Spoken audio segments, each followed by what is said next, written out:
एक गांव में एक अत्यंत गरीब ब्राह्मण परिवार रहता था। घर में पंडित, उनकी पत्नी और उनके 10 छोटे-छोटे बच्चे थे। गरीबी इतनी थी कि किसी तरह उनका गुजारा चल पाता था। एक दिन शाम के समय बच्चे अपनी माँ के पास आकर रोने लगे। माँ, बहुत भूख लगी है। हमें 2 दिन से ठीक से खाना नहीं मिला। माँ, मेरे पास पहनने को कपड़े भी नहीं है। देखो, मेरी चड्डी भी अब फटने लगी है। माँ बच्चों को सीने से लगाकर उनकी पीड़ा को सहला रही थी, पर उसकी आंखों में भी असहायता के आंसू भर आए। घर में अनाज का एक दाना तक नहीं था और पहनने को भी पुराने चीथड़े ही बचे थे। बेटा, परेशान मत हो। तुम्हारे पिताजी एक बड़े साहब के घर पूजा करने गए हैं। उधर पंडित गांव के प्रधान के घर पूजा करने गए थे। पूजा पूरी होने के बाद प्रधान ने दक्षिणा में कुछ फल और प्रसाद उन्हें दे दिया। पंडित प्रसन्न मन से सोचा। चलो, आज घर वाले कुछ अच्छा खा लेंगे। जैसे ही पंडित घर पहुंचे, बच्चों ने उन्हें आते ही घेर लिया।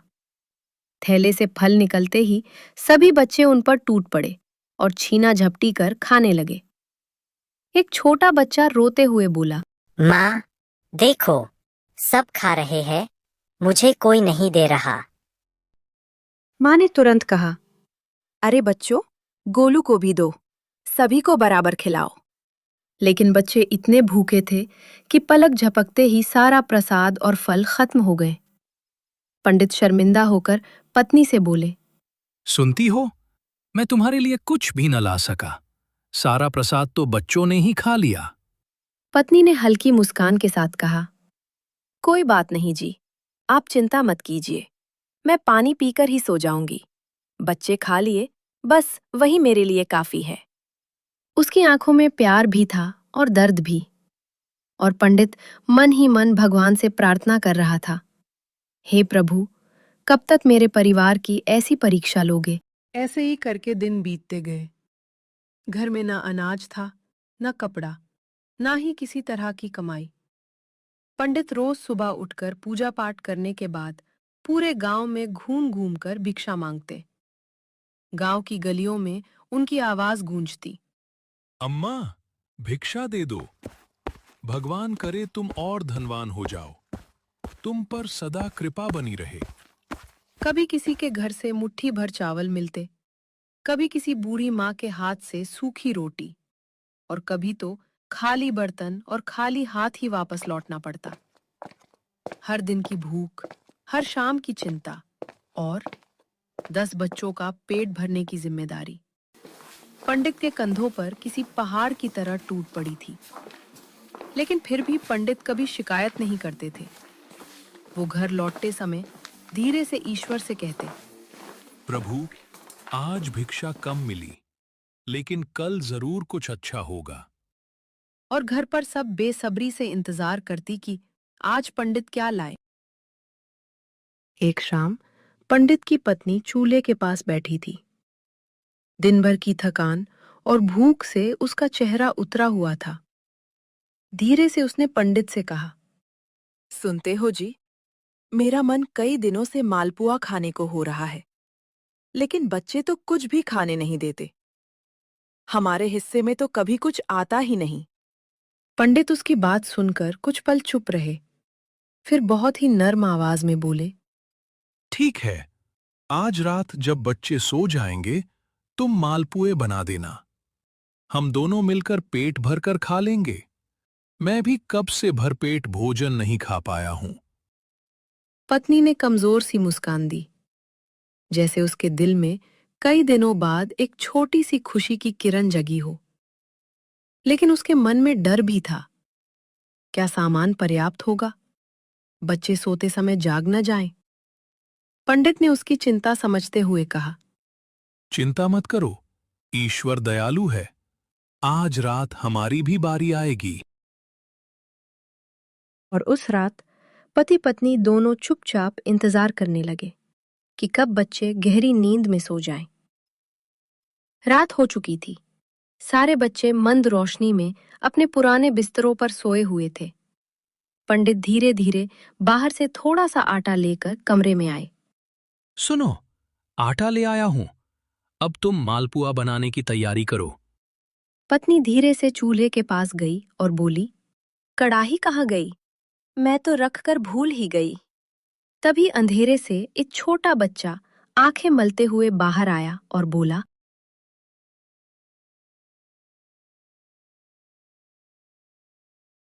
माँ, ये लो कढ़ाई, मैंने धोकर रख दी थी। पंडित और उनकी पत्नी दोनों आश्चर्य से एक दूसरे का चेहरा देखने लगे।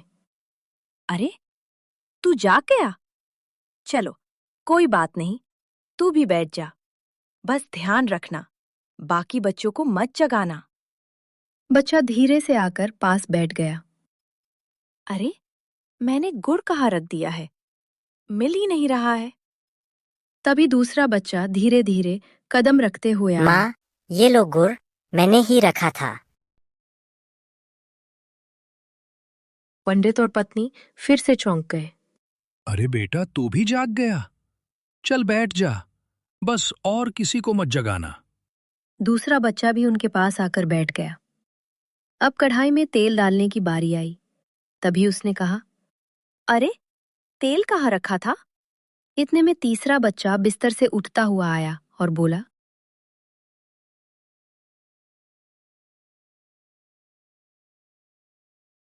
माँ, ये रहा तेल। आपने ऊपर रखा था, मैंने उतार कर रख दिया था। अब तो पंडित और पत्नी बिल्कुल स्तब्ध रह गए। पंडित, अच्छा, तू भी आ गया? चल बेटा, तू भी बैठ जा, बस अब और कोई ना उठे। अरे, कलशी नहीं मिल रही। सारे बर्तन कहाँ चले गए? नहीं दिख रहे। तभी उसकी बेटी हाथों में कलशी लिए आती है।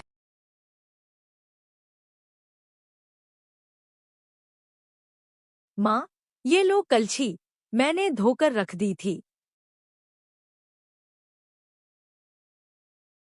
पंडित और उनकी पत्नी बेटी की ओर आश्चर्य से देखने लगे। अच्छा बेटा, तू भी जाग गई। चल, तू भी आकर बैठ जा। बस ध्यान रखना, कोई और ना जाग जाए। बेटी भी चुपचाप आकर बैठ गई। और फिर जैसे कोई जादू की घंटी बज गई हो, धीरे धीरे एक एक करके 5वां, 6वां, 7वां, 8वां, 9वां और 10वां बच्चा अपने अपने हाथ में कुछ न कुछ लिए बाहर आने लगे। कोई लकड़ी लाया, कोई कटोरी, कोई चम्मच तो कोई इलायची, कोई थाली। सबके चेहरे पर उत्सुकता और आंखों में चमक थी। कुछ ही देर में पूरे घर में एक लंबी पंक्ति में 10 बच्चे बैठ गए और सब बड़े ध्यान से मालपुए बनने का इंतजार करने लगे। उधर पंडित और उनकी पत्नी दुखी होकर एक दूसरे को देखते हुए मन ही मन सोच रहे थे, लगता है आज भी हमारे हिस्से में कुछ नहीं आएगा। पत्नी ने पहला मालपुआ कड़ाही से निकाला। बस वो प्लेट पर रखा ही था कि एक बच्चा झट से उठकर बोला, माँ, पहले और मुझे दो। देखते ही देखते सारा मालपुआ बच्चों ने मिलकर चट कर दिया। कुछ ने हाथ से खाया, कुछ ने उंगलियों से चुना, कुछ हंसते हुए एक दूसरे से छीनते रहे और पंडित और उनकी पत्नी ललचाई आंखों से मालपुओं को बस देखते ही रह गए। उनके पेट खाली थे, लेकिन उनके बच्चों का पेट भर गया था। यही सोचकर दोनों ने एक आंसुओं भरी मुस्कान दी।